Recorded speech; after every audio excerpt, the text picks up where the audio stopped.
नमस्कार,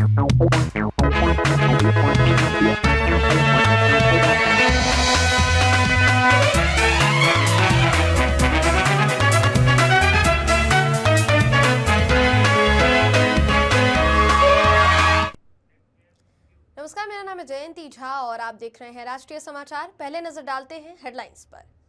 पीएम मोदी ने sky root के इंफिनिटी कैंपस का किया उद्घाटन, विक्रम-1 ऑर्बिटल रॉकेट का भी किया अनावरण।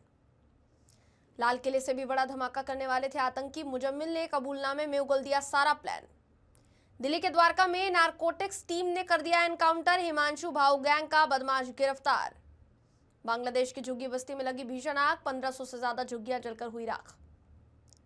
हांगकांग में रिहायशी कॉम्प्लेक्स में आग, 44 की मौत, 279 लापता, 35 मंजिलों वाली 8 इमारतें जली, 20 घंटे बाद भी काबू नहीं। बिहार विधानसभा चुनाव में आरजेडी और कांग्रेस की करारी हार के बाद मंथन का दौर जो है वो जारी है और पटना में लगातार ये मंथन का दौर जो है वो चल रहा है। आपकी जानकारी के लिए बताना चाहेंगे कि दिल्ली से लेकर पटना तक ये दौर शुरू है। आपको बता दें कि कल से ही आरजेडी जो है वो अपने हारे हुए प्रत्याशियों के साथ मंथन कर रही है। वहीं कांग्रेस दिल्ली में अपने हारे हुए 67 प्रत्याशियों के साथ मंथन करेगी। हार कैसे हुई, वजह क्या रही, ये सब जानने की कोशिश की हमारी संवाददाता विवेक रंजन ने और ज्यादा जानकारी इस पर दी है उन्होंने। सुनिए। बिहार विधानसभा चुनाव में राष्ट्रीय जनता दल और कांग्रेस की करारी हार के बाद जो है मंथन अब जो है जारी हो गई है। बता दें कि आज दिल्ली में जहां कांग्रेस आलाकमान बैठक कर रही है, 67 जो उम्मीदवार थे कांग्रेस के उनके साथ बैठक कर रहे हैं राहुल गांधी, तो वहीं दूसरी तरफ कल से जो है राष्ट्रीय जनता दल जो है अपने प्रदेश कार्यालय में परमंडल वाइज जो है तमाम जो विधायकों के साथ बैठक कर रहे हैं। अभी राष्ट्रीय जनता दल के प्रदेश कार्यालय की बाहर की तस्वीर दिखा रहे हैं। कुछ देरी के बाद जो है दूसरे चरण के जो है बैठक जो है वो शुरू होगी, जिसमें आज जो है तिरहुत प्रमंडल के कई विधानसभा के क्षेत्र के जो लोग हैं वो आएंगे। इसके साथ ही साथ बता दें कि दिल्ली में जो है कांग्रेस जो है 67 प्रत्याशियों के साथ जो है उनकी क्षेत्र का रिपोर्ट मांगा है। इसके साथ साथ आज बैठक में कई बड़े नेता मौजूद रहेंगे। दिल्ली में यह बैठक जो है कांग्रेस का मुख्यालय जो इंदिरा भवन है वहाँ पे यह बैठक जो 3 बजे के करीब जो है शुरू होगी, जिसमें सभी सांसद के साथ जो तमाम जो अभी 6 विधायक जो जीते हैं वो विधायक रहेंगे और इसके साथ साथ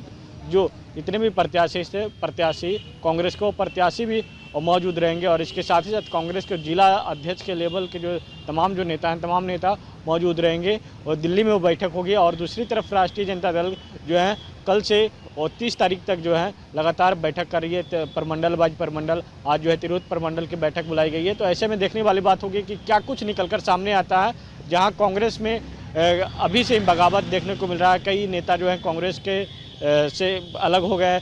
यहाँ शकील अहमद खान जो है कांग्रेस से अलग हो गए। यहाँ के साथ साथ कई जो नेता हैं से वो कांग्रेस से अलग हो गए और राष्ट्रीय जनता दल में भी पूरी तरीके से अंतर्कलह देखने को मिल रहा है। जहाँ तेजस्वी यादव की जो बहन रोहिणी आचार्य हैं वो खुलकर मैदान में सामने आ गई हैं। उसके साथ ही साथ जो है तेज प्रताप यादव तो पहले से ही मैदान में खुलकर सामने आए हुए थे और अब जो है दोनों तरफ से जो कहा जाए तो अंतर्कलह दोनों दल में अंतर्कलह देखने को मिल रहा है। आज देखने वाली बात यह होगी कि आज जो बैठक होता है वो बैठक में क्या कुछ निकलकर सामने आता है। राष्ट्रीय समाचार के लिए पटना से विवेक Ranjan.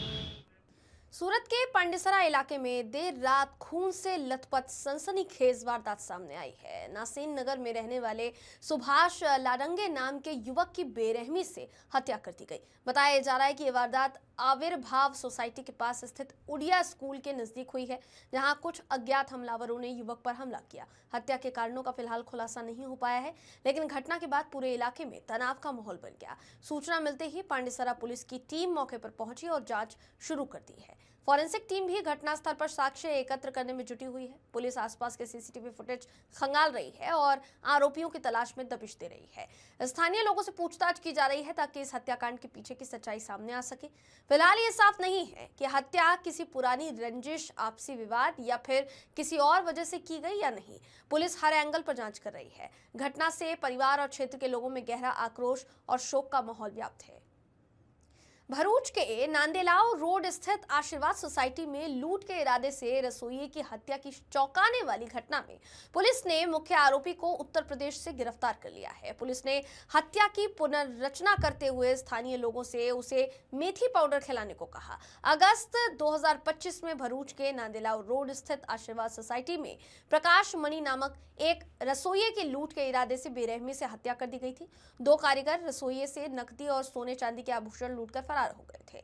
Bharuch city divisional police ने इस मामले में मामला दर्ज कर जांच शुरू कर दी है। इस दौरान पुलिस ने उत्तर प्रदेश से कमला प्रसाद उर्फ राजेश हरिनारायण वर्मा को गिरफ्तार किया और उससे पूछताछ में चौंकाने वाले खुलासे किए। आरोपी कमला प्रसाद और एक अन्य कारीगर छोटकऊ उर्फ नफीस ने प्रकाश मणि की चाय में नशीला पदार्थ देकर उसे बेहोश करने और रस्सी से बांधकर उसकी हत्या करने की बात कबूल की है। पुलिस टीम ने आज आरोपी कमला प्रसाद के साथ पूरी घटना का पुनर्निर्माण किया। इस बीच मृतक के परिवार और स्थानीय लोगों में आक्रोश फैल गया और आरोपी की पिटाई भी की गई। वहीं परिवार और स्थानीय लोगों ने आरोपी के लिए मृत्यु दंड की मांग की है। मेरा नाम ईश्वराम माली है। हम राजस्थान के रहवासी है। इधर जो भरूच में मर्डर हुआ वो मेरे बड़े भैया प्रकाश भाई थे। वो भरूच में रहते थे। उनके साथ में काम करने वाले कामगार मतलब वर्कर लोग, उन्होंने उनकी हत्या करके दोनों लोग भागे। इसका नाम कमला प्रसाद, दूसरे का नाम सलीम। दोनों लोग यहाँ से लूट करके हत्या करके भाग गए। फिर पुलिस ने हमको विश्वास दिलाया कि हम आपको आरोपी को निश्चिंत रहिए, हम पकड़ के लाएंगे। गुजरात पुलिस ने अपने विश्वास पर खड़े उतरे। गुजरात पुलिस ने करके दिखाया। उनको 3 महीने में उनको पकड़ के लाए। अभी हमारे गुजरात सरकार से निवेदन है इस मुजरिम को फांसी की सजा दिलाए, क्योंकि हमारे भाई के छोटे छोटे बच्चे, अभी उसको 10-15 साल की सजा हो जाएगी। वे बाहर में आके वापिस ये काम करेगा। बच्चे को कई कर दिया, हमारे को कोई कर दिया, जनमान का हमको पूरा खतरा है कि बाहर आके मर्डर तो करेगा। इनका पेशेवर धंधा है, ऐसा मेरे को लग रहा है।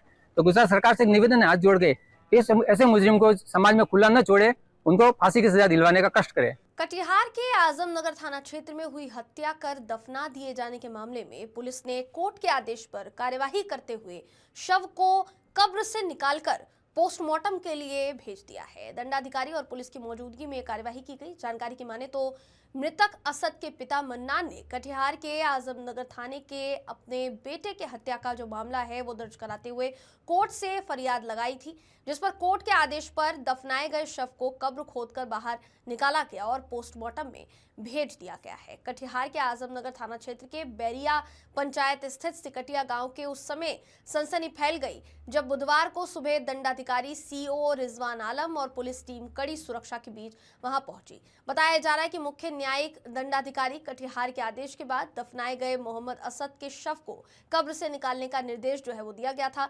दंडाधिकारी और पुलिस की मौजूदगी में कब्र की खुदाई शुरू हुई। इस दौरान स्थानीय लोग भी बड़ी संख्या में घटनास्थल पर जुट गए।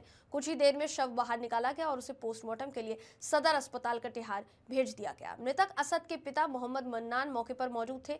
उन्होंने गांव के ही कुछ लोग आदिल, तहजूल का बेटा और पंचायत के मुखिया मोहम्मद तालिब पर हत्या का आरोप लगाते हुए न्याय की गुहार लगाई है।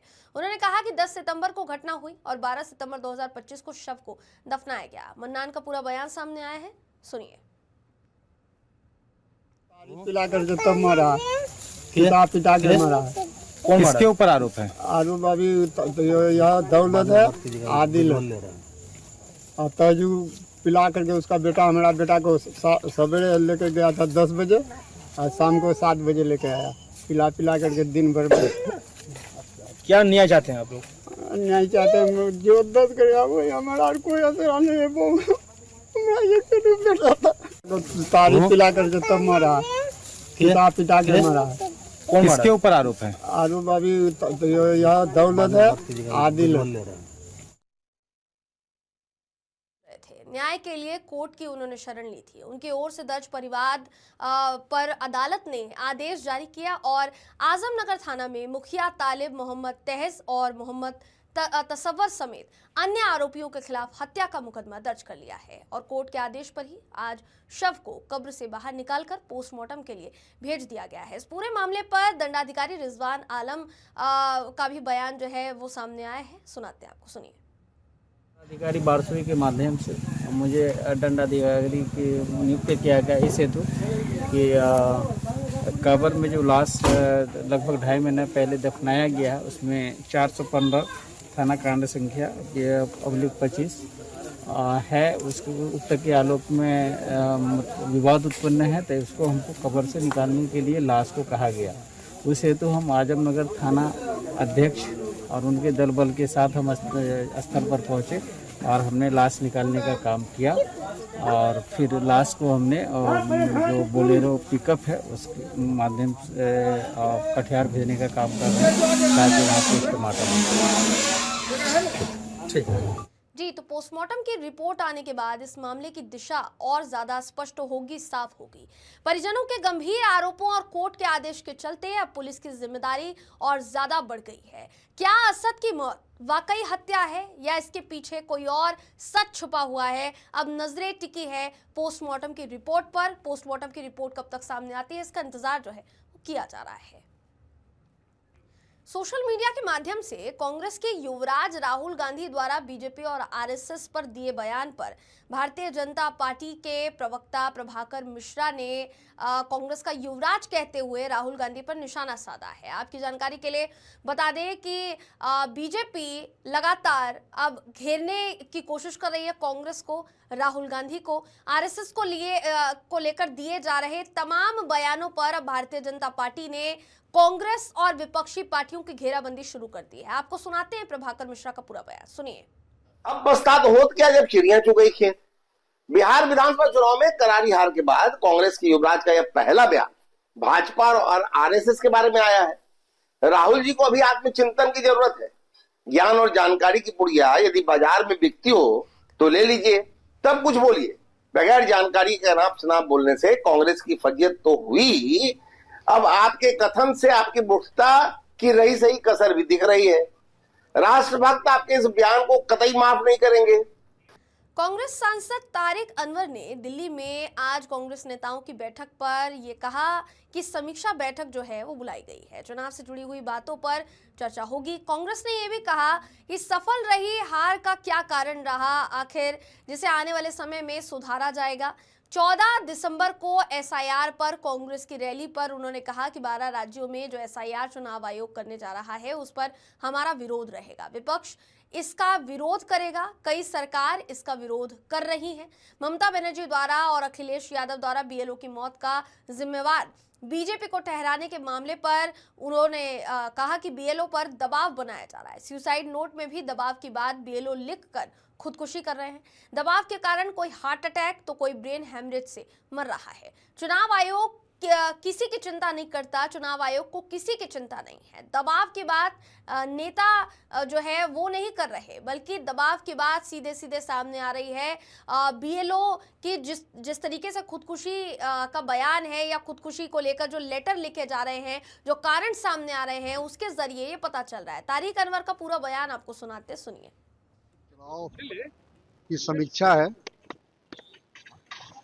अखिल भारतीय कांग्रेस कमेटी के राष्ट्रीय अध्यक्ष खड़गे जी ने ये बैठक, समीक्षा बैठक बुलाई है और उसमें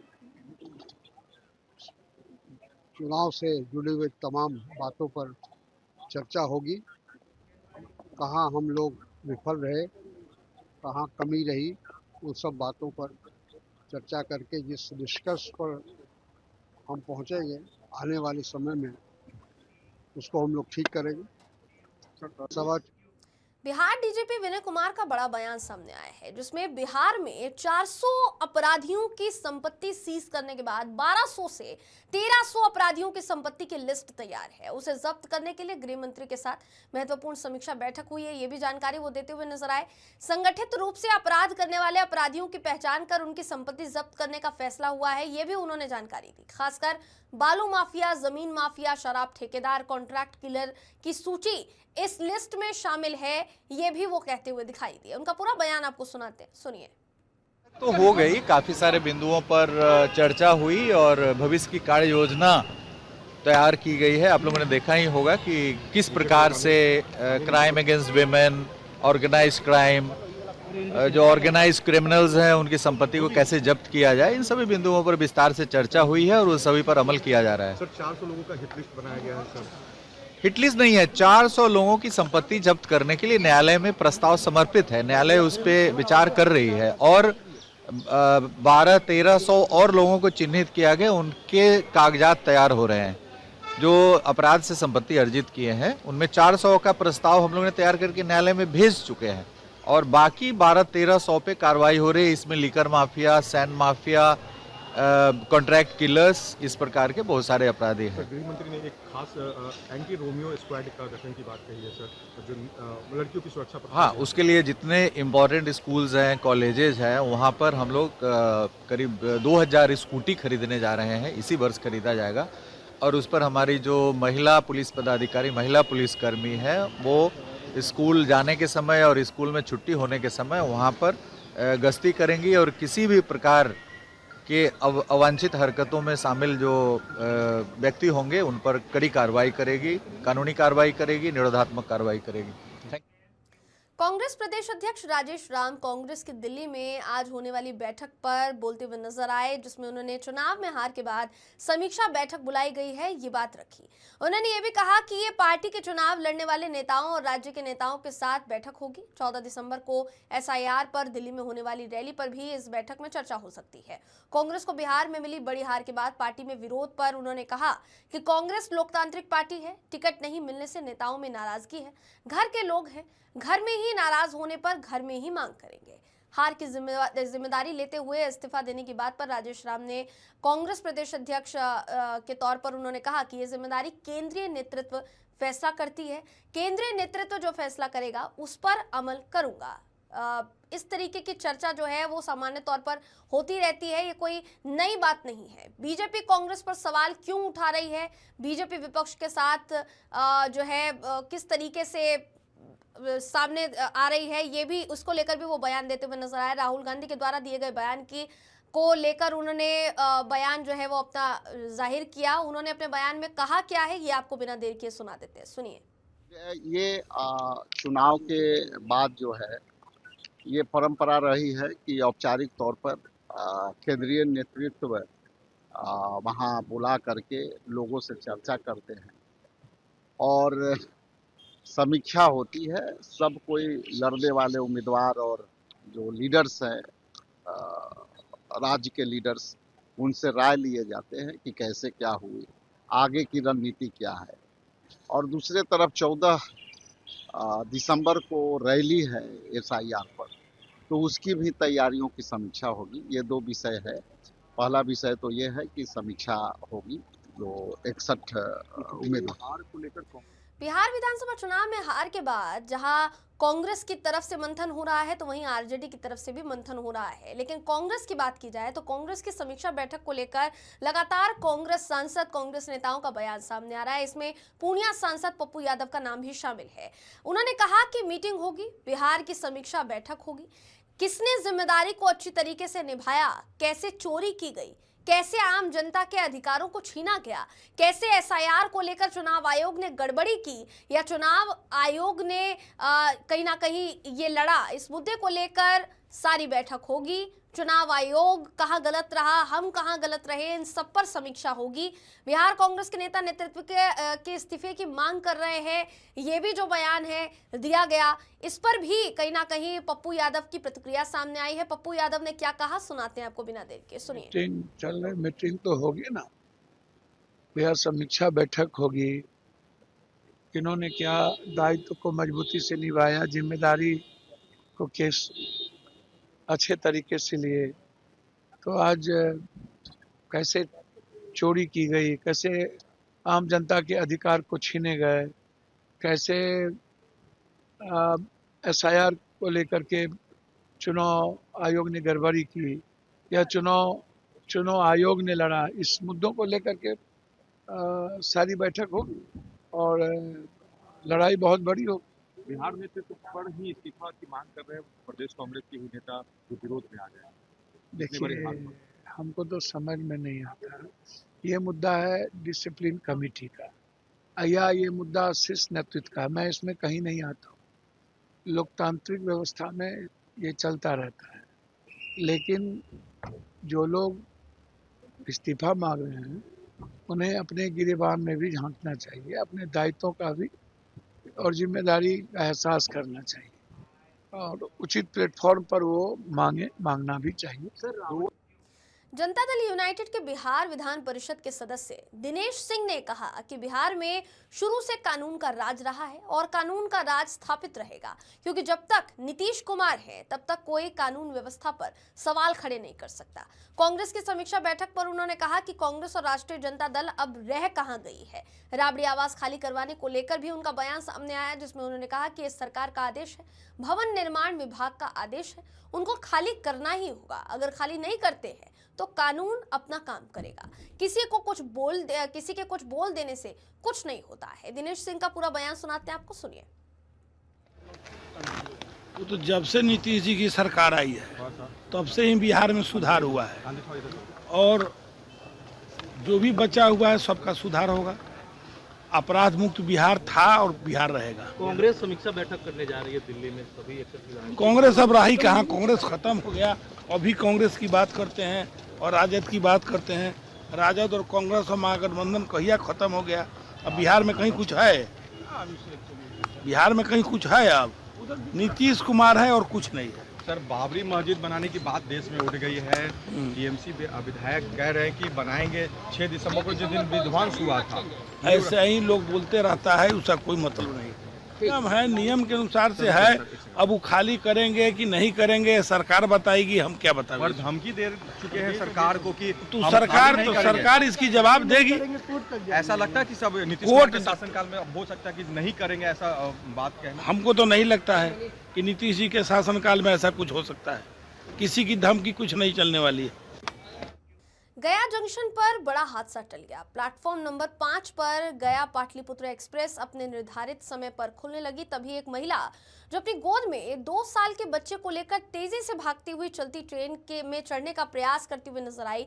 उसी वक्त आरपीएफ के आरक्षी राजीव पाल गश्त करते हुए मिडिल एफओबी के पास पहुंचे। उन्होंने देखा कि महिला लड़खड़ा गई और ट्रेन साथ ही प्लेटफॉर्म के बीच के गैप में गिरने ही वाली थी। बस एक पल का मामला था। राजीव पाल ने झट से दौड़ लगाई और महिला और उसके बच्चे को पकड़कर बाहर की ओर खींच लिया। आरपीएफ जवान का क्षण भर में लिया गया यह निर्णय दोनों की जिंदगी बचाने वाला साबित हुआ। आरपीएफ जवान की सतर्कता और फुर्ती से बड़ा हादसा टल गया। महिला और बच्चे फिलहाल सुरक्षित हैं, दोनों को कोई चोट नहीं आई है, लेकिन महिला पूरी तरह डरी सहमी हुई थी। उन्हें संभाला गया और बाद में उन्होंने दूसरी ट्रेन से पटना के लिए प्रस्थान किया। घटना को देखकर प्लेटफॉर्म पर मौजूद यात्रियों ने राहत की सांस ली। सभी ने आरपीएफ जवान राजीव पाल के साहस और समय रहते किए गए कार्यवाही की सराहना की। कई यात्रियों ने मौके पर खड़े होकर कहा कि अगर जवान 1 सेकंड भी देर कर देते तो परिणाम भयानक हो सकता था। पूरा दृश्य सीसीटीवी कैमरों में भी कैद हो गया है। आरपीएफ ने इस मामले के बाद यात्रियों से अपील की कि चलती ट्रेन में चढ़ने या उतरने की कोशिश न करें, ये जानलेवा साबित हो सकता है। आरपीएफ इंस्पेक्टर बनारसी दास का कहना है कि रेल सुरक्षित तभी है जब आप सावधान रहेंगे। खबर बेतिया से है, जहां मझौलिया पुलिस ने पारस पकड़ी सरिस्वा रोड में गश्त के दौरान 12 किलो चरस के साथ एक तस्कर को गिरफ्तार किया है। गिरफ्तार तस्कर की पहचान पारस जिला नेपाल के भिसवा वार्ड 5 निवासी जयप्रकाश साहकानू के रूप में हुई है। बताया जा रहा है कि सरसीवा रोड में गश्त के दौरान तस्कर पुलिस को देख भागने लगा। संदेह पर उसे पुलिस ने खदेड़ कर पकड़ लिया। तलाशी के दौरान उसके पिट्ठू बैग से 12 किलो चरस की बरामदगी की गई है। पुलिस ने उसके विरुद्ध एनडीपीएस एक्ट के तहत एफआईआर दर्ज कर जेल भेज दिया है उसे। बेतिया सदर एसडीपीओ विवेक दीप ने क्या कहा, सुनाते हैं आपको, सुनिए। पूरे जिले में पुलिस अधीक्षक महोदय के निर्देशानुसार सघन वाहन चेकिंग का अभियान चलाया जा रहा है। इसी चेकिंग के दौरान मझौलिया थाना अंतर्गत सरिस्वा रोड में पारस पकड़ी के पास एक हमारी चेकिंग की टीम लगी हुई थी। तो टीम के द्वारा देखा गया कि एक व्यक्ति पुलिस को देखते ही भागने लग गया और उसके पीठ पे एक ग्रे कलर का बैग भी था। जैसे ही उसको भागते हुए देखा गया, तुरंत हमारी टीम ने उसको पकड़ लिया और जब उसकी विधिवत तलाशी ली गई तो उसके पास से करीब 12 केजी चरस जैसा पदार्थ हम लोगों को प्राप्त हुआ, जिसकी विधिवत जब्ती की गई। जो व्यक्ति पकड़े गए हैं उसको गिरफ्तार कर लिया गया। उसका वलसाड़ के धर्मपुर में चिंतन शिविर का आयोजन किया जाएगा। ये चिंतन शिविर श्रीमद राजचंद्र आश्रम धर्मपुर में आयोजित किया जाएगा। ये चिंतन शिविर सामूहिक विकास की दिशा में सामूहिक चिंतन विषय पर होगा। जानकारी है कि मुख्यमंत्री समेत पूरा मंत्रिमंडल वंदे भारत ट्रेन से वलसाड़ पहुंचेगा। मुख्यमंत्री समेत 242 प्रशासनिक अधिकारी मौजूद रहेंगे। इसी को लेकर वलसाड जिला प्रशासन और मुख्यमंत्री सुरक्षा के साथ सभी तैयारियों और सुरक्षा का निरीक्षण किया गया। एक पूर्वाभ्यास भी आयोजित किया गया। 3 दिवसीय चिंतन शिविर की तैयारियों को अंतिम रूप दे दिया गया है। मौसम विभाग की भविष्यवाणी का असर अब जमीन पर साफ दिखाई देने लगा है। बादलों की मौजूदगी और हल्की छाया के साथ कोहरे की परत ने तापमान में उल्लेखनीय बढ़ोतरी दर्ज की। बनासकांठा और माउंट आबू में पिछले कुछ दिनों से चल रही तेज ठंड में अब थोड़ी नरमी आने लगी है। तापमापी में आए इस एकाएक उछाल ने स्थानीय लोगों को सुबह और देर रात पड़ने वाली कड़ाके की ठंड से थोड़ी राहत दी है। मौसम वैज्ञानिकों की माने तो पश्चिमी विक्षोभ की सक्रियता और हवा के रुख में बदलाव के चलते ये तापमान वृद्धि दर्ज की गई है। हालांकि दिन में हल्की ठंडक बनी रहेगी, लेकिन फिलहाल ठिठुरन कम महसूस होगी और आने वाले कुछ दिनों तक ऐसा ही मौसम बने रहने की संभावना है। फिलहाल वक्त है एक छोटे से ब्रेक का। देश और दुनिया के तमाम खबरों के लिए बने रहिए राष्ट्रीय समाचार के साथ। धन्यवाद।